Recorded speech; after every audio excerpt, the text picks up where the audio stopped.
And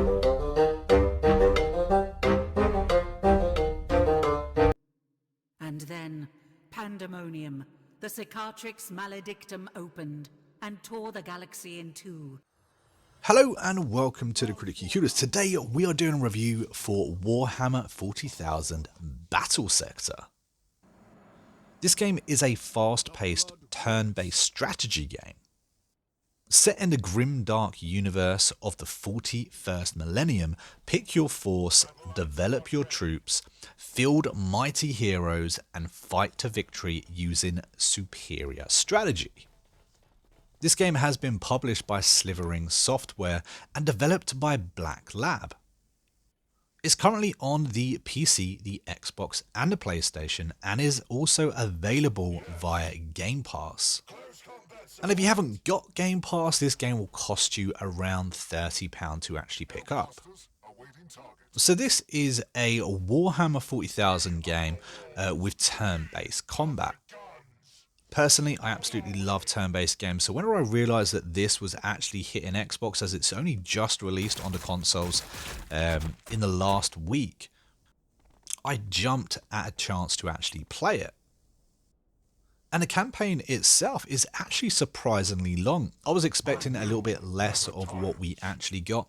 And on top of the campaign mode, you also have multiplayer, which actually worked pretty well. And we also have a skirmish mode, and a skirmish mode I personally absolutely loved.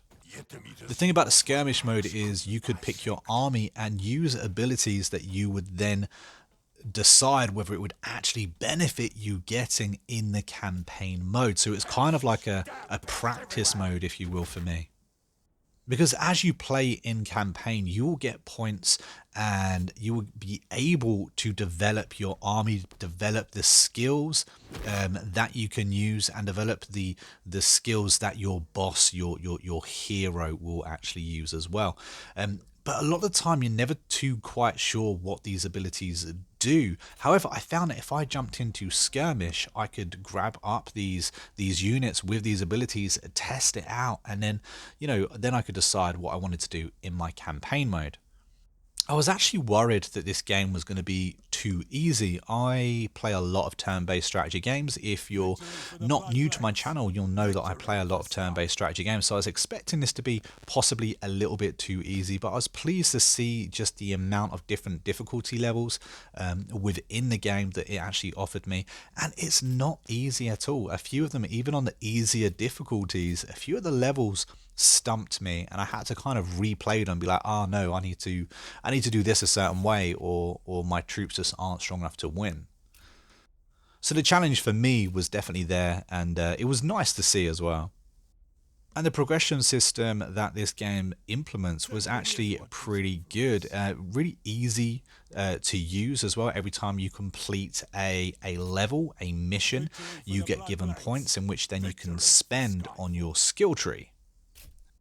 And as you go through the game, you'll collect more hero type characters, which then you can use those points on leveling up. I also really enjoyed how at the beginning of the game, it would tell you what army size you was allowed to bring into this level. It changes every level as well, so it's something to keep an eye on. But before you actually go into the battle, you can set up your army and decide exactly what it is that you want to bring in.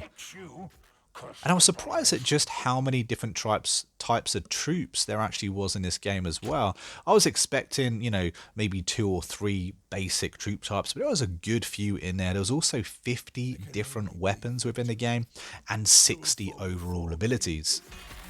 So it does seem like there is a lot of content within this game there ready for you to use. So anyone that's a fan of Warhammer in general, especially this type, I remember playing as the Blood Angels as a kid in various different games. I think he even played the board game as well. And I really felt like they had done a good job when it come to this game. I haven't played as the Blood Angels in a very long time, but it was really nice just to see how well it all played out, how well and familiar it seemed as well. And it honestly reminded me a little bit of the tabletop. And as for performance, I think this game run really well. I haven't had a single issue with the game. There was no crashing, no dashboarding, especially with strategy games when you get so many different types of troops on one field or on one screen at a time. Sometimes you can have some really bad lag, but I never experienced any of that. I think at one stage there was probably 26 different units on the screen, and again, my Xbox Series S handled it absolutely smoothly. My biggest gripe with this game, however, though, is I wish you could kind of speed up the enemy turn. As I just said, there was a lot of troops on the screen at one time at one point, and only 8 of them were mine. I had to wait for the AI to kind of, individually take the 20 turns that it had on the screen, and it took a little minute. I kind of found myself wandering over to my phone, waiting for the enemy to have its go. So I really hope that within the next month or so that there's a patch released that kind of speeds up the AI turn, because it does take a while. I was also a little bit disappointed not to see more cutscenes within this game and see a little bit more flushed out story. However, every time you load into a mission or complete a mission, you are greeted with kind of, a little bit of backstory about the mission, what's going on, and the voice acting within this game, it actually worked really well. I could not hide my conflict while I gave Matano my assessment. I have no doubt now that something of Sanguinius exists within these Primaris. But they move through a world not yet scaled for them. A universe not yet ready for their weight. They would have been in their prime had they been here days earlier, when the hordes of Xenos were infinite and unrelenting. Now, they clean up remnants, taking steps that once belonged to my lost brothers. As I said, I would have preferred maybe a little cutscene instead of just the dialogue, but it is still nice to have the voice acting kind of keeping you in touch with what's going on. All being said, I think Warhammer Battlesector is actually a really good, well put together strategy game, and it has enough depth to kind of keep you going over the Christmas period. And I'm going to give this game a 7.5 out of 10. If you're interested in turn-based strategy games, then pick it up and have a go. For £30, I think you can't really go too wrong if you're into this kind of genre.